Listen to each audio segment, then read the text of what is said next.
যার কারণে আজকে এই সুন্দর আয়োজন। যিনি স্বপ্ন দ্রষ্টা বলা যায়, তারই হাত ধরে যিনি সৈয়দ মৌলানা ইসহাক সাহেব, আসলে ওনাদের প্রতি আমি কৃতজ্ঞতা জানাচ্ছি এবং ওনাদের আত্মার মাগফিরাত কামনা করছি। এবং যার নাম না বললে হয় না, সেই ফজলুল করিম, যাদের কারণে আজকে এই সুন্দর আয়োজন, মহা আয়োজনের আজকের এই যে আয়োজন করা যাচ্ছে।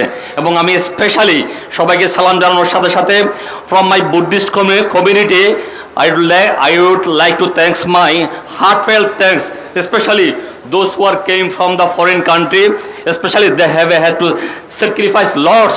So this is really great appreciated because of এত সুন্দর আয়োজনের মধ্যে সারা পৃথিবী থেকে এতগুলো মানুষ সত্যিকার এই যে মানবতার জন্য যারা কাজ করে, মানবতার ফেরিওয়ালা, তারাই সত্যিকার আমাদের এই যে ধর্মটা প্র্যাকটিস করেন।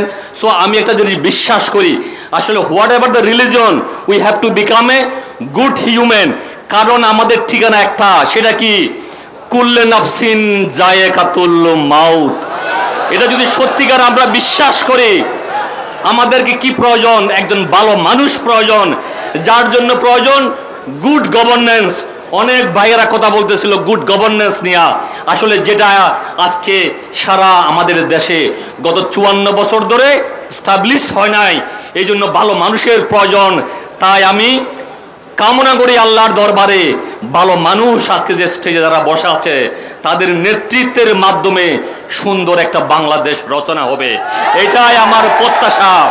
সবাই ভালো থাকুন, সবাই সুস্থ থাকুন। আমাকে এখানে কিছু বলার সুযোগ দেওয়ার জন্য আমি আজকের আয়োজকের প্রতি আমার কৃতজ্ঞতা জানাচ্ছি। আমি আবারও সবাইকে সালাম জানিয়ে আমার এই সংক্ষিপ্ত বক্তব্যখানে শেষ করলাম।